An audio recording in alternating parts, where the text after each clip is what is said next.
everyone! Today I'm going to be sharing with you my TBR for the Sbooktober readathon. This is happening from the 25th to the 31st of October. If you don't know what Sbooktober is, you're definitely missing out. It is a month-long event that's hosted by a couple of different booktubers. Throughout the month there are watch-alongs and video challenges and Instagram challenges, and then they have a readathon with all of the reading challenges. So this year it's actually a little different. Usually they have like 7 reading challenges, but this one is based around like a harvest festival, and I think there's like 14 reading challenges in total. I have them on my phone, so if I keep referring back to this, that is why. But there's a bunch of different challenges. They said you could kind of pick and choose which ones you wanted to complete. I am going to try and complete all of them, which is unrealistic, but hey. But I am doubling up on a lot of them. Some of these reading challenges were actually really hard to find books for, and for some of them I had to kind of have my own interpretation of the challenge to make it fit to some of these books, so bear with me here. The first challenge is Sunflower Field, a book with a flower on the cover. So for this I plan to read Luckiest Girl Alive by Jessica Knoll. This is an adult thriller book, and as you can see, it's got a big black rose on the cover. I don't know what this book is about at all, besides the fact that it's a thriller. I think it has quite a bit of mixed reviews. I haven't really heard about it since it came out, and it was kind of more popular at the time, but it's kind of fallen off the radar at this point. But I'm excited to see what it is about. The next challenge is Hayride, a book with a journey or quest. This is one of the ones that I kind of had to interpret myself because it's kind of hard to tell which books are going to have journeys or quests to them, and a quest could kind of just be like a goal in a story, and most of the times, you know, a character in a book has a goal that they're going for or a quest that they're trying to reach. So quite a few of these books could and hopefully will fit the challenge, but one of the ones I do have for this is These Broken Stars by Amy Kaufman and Megan Spooner. This isn't a particularly festive book, but it's one I've wanted to read for a really long time. So this is a young adult sci-fi book, and in this I know that there's this guy and girl who I don't think really like each other, but they end up like crash landing on another planet, and they are the only survivors, and so they kind of have to survive there together despite their differences. So hopefully this will have some kind of journey or quest in it. Next one is Corn Maze, a book you think will have twists and turns. Obviously I've got a thriller on here, so hopefully this will have a good twist in it, but again there are a couple other books that I'm going to get to later that should also feature some twists and turns in them. Next challenge is Haunted House, and this is a spooky book. So for this I'm going with The Dark Descent of Elizabeth Frankenstein.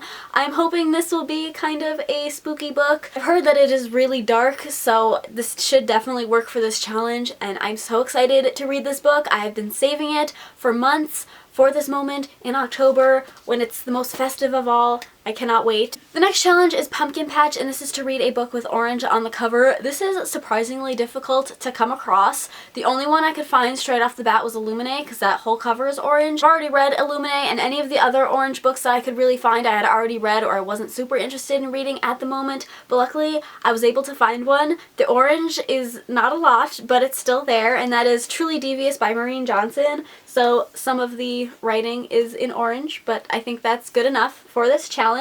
So Truly Devious is a young adult mystery novel. This is another one that I've really been looking forward to. As you can tell, I don't know why I do this to myself. I should just read spooky books throughout the year because these are my favorite kind of books, but for some reason I always feel the need to have to hold off on reading them until this moment. But maybe that's a good thing because I'm always like super excited for when I get to read them. So in this book we follow a girl. I think we kind of follow a group of characters, but I think we mainly follow one girl, and they're at this boarding school, I think, and they're trying to solve a murder that happened years before. So it sounds really good. I've heard a lot of good things about it. I cannot wait, just like all the rest of these books basically. The next challenge is Apple Picking, and that is to read a book someone picked for you. So I don't have a specific book for this challenge because I think during the readathon I might post on my Instagram or Twitter a poll and have you guys pick what book I read. So for now this challenge is just kind of on hold. The next reading challenge is Scarecrow, and that is a book you were scared to read. This is another one that I kind of had my own interpretation of the word scared. So rather than being scared to read it because it's like scary, I was scared to read this book because I'm afraid I won't like it, and that is The Book Thief by Marcus Zusak. This is an extremely beloved book, so needless to say I'm really worried that I won't like it. It's historical fiction, which isn't my like preferred choice in genre, so I don't really know how I'm going to think about this book, but I really hope that I love it because so many other people do.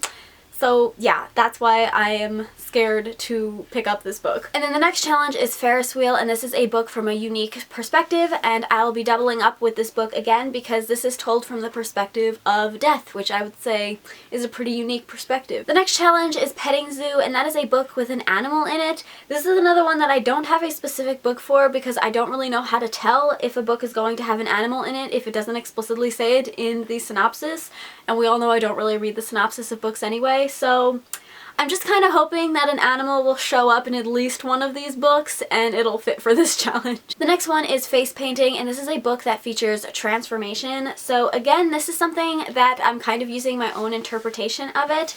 So of course, The Dark Descent of Elizabeth Frankenstein, I don't know if this is going to feature Frankenstein's monster in it, which I think would kind of include a bit of a transformation if the process actually happens in this book, but I don't know if it does. So I'm going to use it kind of as more of a like character transformation as far as like a character progression or seeing them kind of grow as a character as like a transformation, if that makes sense. Hopefully that works. I'm sure that happens in at least one of these books again. Don't know for sure, so that's that. The next challenge is Bobbing for Apples, and this is to read a book that features water. So again, it's kind of hard to know if a book is going to feature water in it or not. So the only one that I was like pretty sure it's going to have water in it is Into the Water by Paula Hawkins. This is the same author who wrote The Girl on the Train. So this has water in the title and on the cover, so I'm just going to assume it's also in the book. I didn't read the synopsis of it, if you couldn't guess. So yeah, I'm just basing it off the title and the cover that it will have water in it.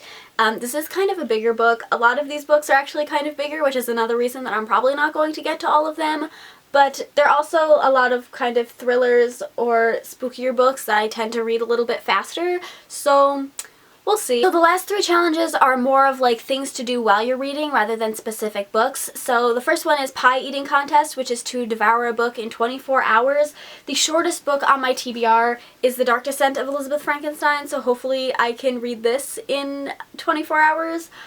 Other than that, I may have to like pick up a short story or something because I know I have a couple of like horror collections of old classics that are usually pretty short, so maybe I'll pick up one of those for this. The next one is Candy Apples, and that is to read a book while enjoying a fall treat. I'm not sure what I'll eat yet, but I'll find something.